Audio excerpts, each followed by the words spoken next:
Alors aujourd'hui on va faire un tableau fait en matériaux naturels, c'est-à-dire avec du bois. Alors bien sûr, ce bois on peut le trouver lors d'une balade, dans une forêt, dans son jardin, bref là où il y a des arbres. Bien sûr il ne faut pas le couper directement d'un arbre parce que vous risquez de le blesser et de provoquer une maladie. Il faut prendre du bois mort, on en trouve toujours, surtout en automne, donc ça il n'y a pas de problème. Il vous faudra bien sûr une pince pour égaliser les branches, un ciseau, du carton noir, de la peinture noire, un pistolet à colle et un cadre. Alors ça peut être un vieux cadre d'une toile ou le cadre d'une photo. Donc voilà, je vais vous montrer comment ça se passe. Donc voilà, avec notre carton noir et les ciseaux, on va commencer à découper des silhouettes d'animaux. Bien sûr, vous prenez le thème que vous voulez. Moi, j'ai préféré prendre les animaux de la forêt. Bien sûr, vous pouvez prendre les animaux des montagnes, donc faire un ours, un lynx, des loups. Vous prenez le thème que vous voulez, tant que c'est des animaux qui vivent dans une forêt ou en bois. Alors, pour faire les silhouettes, vous pouvez les faire à la main levée. Donc il faudra les dessiner à l'envers parce que sinon on verra les traits et il nous faut le côté où il n'y a justement rien. Soit vous imprimez directement si l'imprimante le permet, les silhouettes il ne faudra qu'à découper.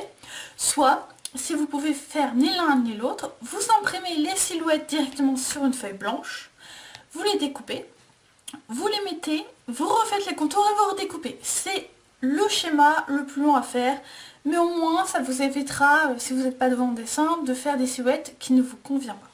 Donc voilà, ça c'est vraiment la partie la plus simple. Donc voilà, comme vous pouvez voir, le cadre est très grand, on ne le voit pas tout en entier, mais il y a deux parties, tout simplement parce que c'est un cadre de tableau où la toile était déchirée, je ne pouvais pas la réutiliser ni la recycler. Donc j'ai décidé de retirer la toile, d'enlever les clous, d'enlever les agrafes, de la repeindre de la couleur noire parce que les silhouettes vont être noires. Bien sûr, si vous faites les silhouettes d'une autre couleur, blanc, rouge, jaune, vert, peu importe, selon vos goûts, il faudra peindre le cadre de la même couleur. Donc là, j'ai deux cadres en un.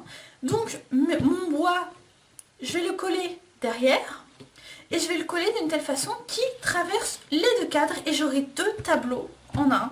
Donc là, par exemple, ici, je vais mettre tout ce qui est les cerfs et tout que je trouve magnifique. Et ici, les principaux acteurs seront le sanglier et le renard que j'ai fait. Donc voilà, bien sûr, vous pouvez faire qu'un seul cadre. Et ça peut être aussi des cadres photos que des cadres de toile ou des cadres que vous avez à recycler qui sont abîmés, qui ne servent plus à rien. Le plus important, c'est qu'il n'y ait pas de fond. Parce que le fond, on va le faire avec les bouts de bois. Donc voilà, j'ai collé les bouts de bois. Donc comme vous voyez, c'est la face cachée. On voit la colle et de ce côté-là, au milieu et juste en haut. C'est vraiment pas compliqué. Il faut le disposer comme vous voulez. Vous pouvez en mettre autant que vous voulez. Et voici un aperçu quand c'est retourné. Donc on voit bien l'effet bois. Vous pouvez, comme je dis, vraiment rajouter même derrière si vous voulez faire de l'épaisseur et de la profondeur. Moi, j'ai voulu faire simple pour faire une décoration vraiment très simple. Donc maintenant, il ne reste plus qu'à coller les petites silhouettes noires des animaux. Vous les mettez comme vous voulez. Je vais vous montrer le résultat. Donc voilà, le tableau est fini. Voilà ce que ça donne après qu'on ait tout collé. Donc bien sûr, il ne faut pas oublier d'enlever les filaments qui sont vraiment très gênants du pistolet à colle. Vous pouvez rajouter autant d'animaux que vous voulez, faire autant de scènes que vous voulez.